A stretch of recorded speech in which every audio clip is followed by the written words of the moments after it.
大家好，我是秋平，我现在在陕西这边，这个地方呢算是一个荒郊野外。然后看到我身后这里呢有一个土堆，这里不是陵墓啊，这个是一个遗址，我们等一下再说。我们经常说出行交通工具有火车、飞机、汽车，那么高速公路基本是大家必不可少的。那么我们现在在这个地方呢，应该说是中国最早的高速公路，也是世界上最早的高速公路。我们今天就来看一下。看看2000多年前的高速公路是什么样子的，跟现在有什么区别。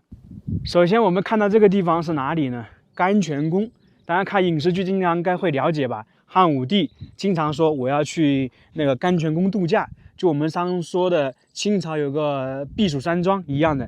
那这个地方呢，就可能到了夏天呢比较凉爽，因为陕西特别是关中地区咸阳那边夏天也很热，所以他们经常来这里度假。甘泉宫这个地方呢，也是属于在一个圆上面，就是说的相当于海拔高一点点。在那个时候，这里呢如果有雨水的话，它是在一个我们说的高处嘛，就不会积水。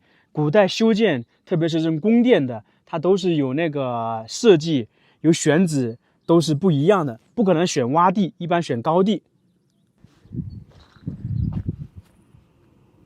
甘泉宫，汉朝的。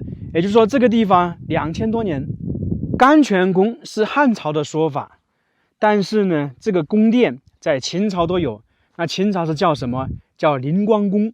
那么其实呢，那个高速公路起点应该正确来讲的话是叫灵光宫，因为这条高速公路呢是从秦朝开始建的。我们现在看到这两个封土，大家不要以为这是陵墓，这个是甘泉宫的阙楼。就我们常说的陵墓前的阙楼遗址，土堆上面还有建筑。这个地方就是第一条高速的起点，它这条高速叫什么呢？叫做秦直道，秦朝建立的。从这个地方到那个包头，然后从这里一直往北。公元前221年，秦并天下，乃使蒙恬将30万众北逐戎狄，收河南。筑长城，蒙恬威震匈奴。公元前212年，秦始皇欲游天下，到九原，就是想来九原，直抵甘泉。到了甘泉宫，就是派蒙恬通道，就是通道路。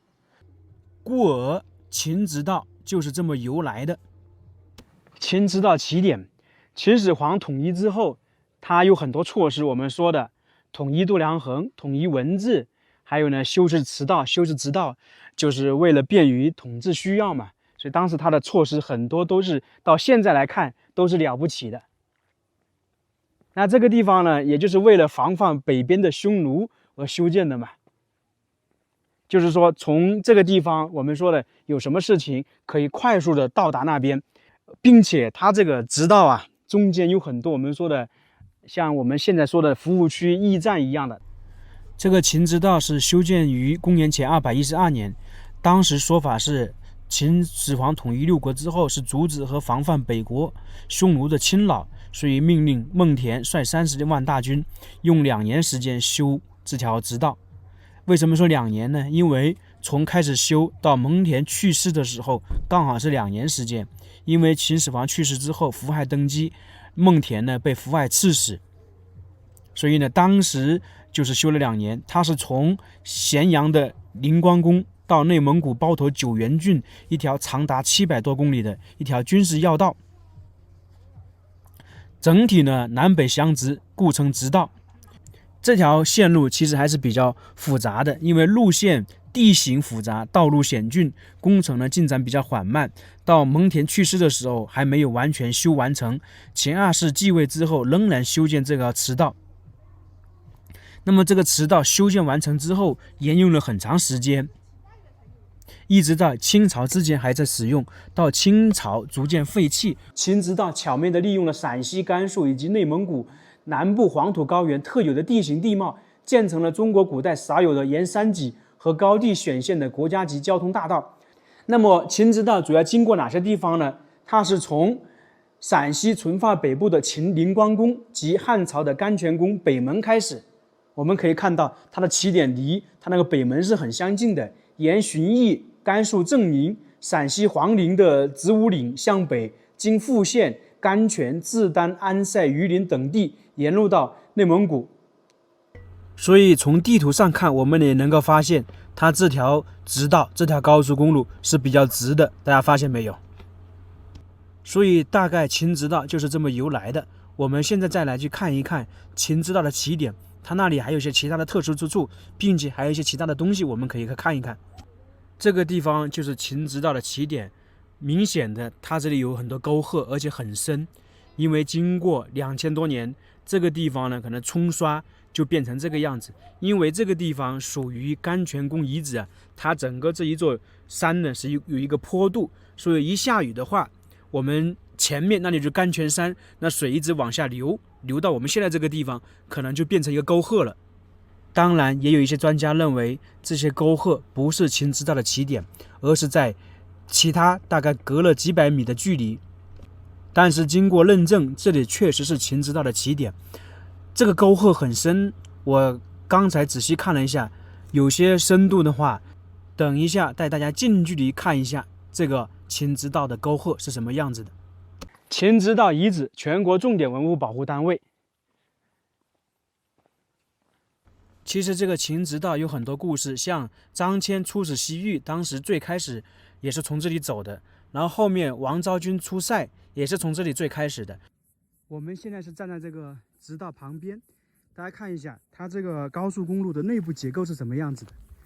经过2000多年变化成这个样子，这一块可能是雨水多，然后经过地壳运动变化成这个样子。然后在远处一点呢，在旬邑县那个地方，我们能看到很结实的那个秦直道，而且是寸草不生。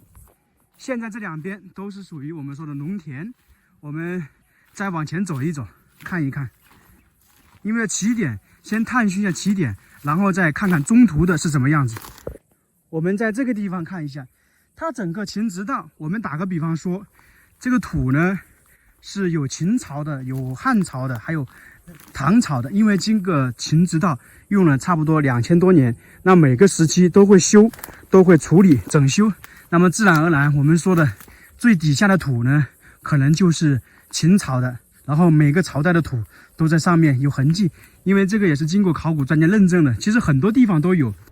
我们再看看，我们把镜头拉近一点，其实有时候如果看的话，可能这个土的颜色都有点不一样，非常深啊，10多米深的距离，仔细看看是不是有点颜色不一样？天下第一道秦直道，我们现在站在这个地方呢，是秦直道中间的一个点。我们最开始看的是秦直道的起点，那从这里呢过去呢都是连绵不变的山脉，那个当时的那个秦直道一直穿越山岭啊，我们说的遇河搭桥，那遇山呢就是穿梭而过。现在我们看到是大秦疆域图，也是大秦的疆域简介。公元前221年，秦始皇统一了6国，结束了长期的诸侯割据的局面，建立了中国历史上第一个封建王朝。当时设立了36郡，后面呢增设4郡，其疆域呢东至东海，西至陇西，南至岭南，北至河套、阴山等等，面积呢达361万平方公里。秦直道是由京畿军事要地的灵官宫直通九原郡。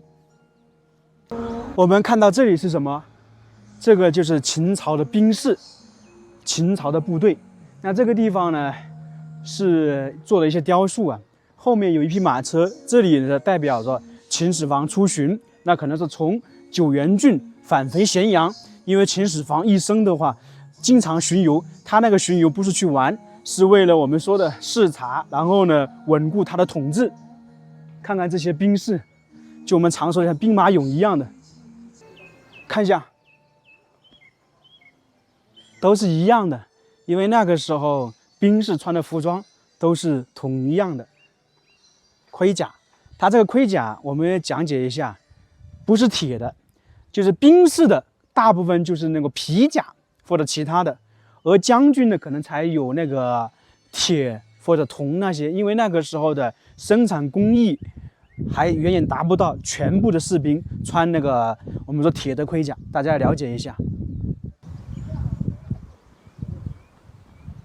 太多了，当年这个地方就是来往的话，像这些兵士部队还是挺多的，因为从咸阳直连九原郡，九原郡当时属于边疆嘛。看看这个还拿了武器，这个武器叫什么？我一下忘记名字了。这个大家都非常熟悉了，就是我们常说的通奔马，秦始皇出游的坐的马车。当然，这个是复制品，也是仿造的，真品不可能在这里了。当时是4匹马的，同一样颜色，同样的高度。这里还有个马场，这里很多马可以来这里骑马游玩。大家骑过马哟？我是没有骑过马的，听说骑马挺好玩的。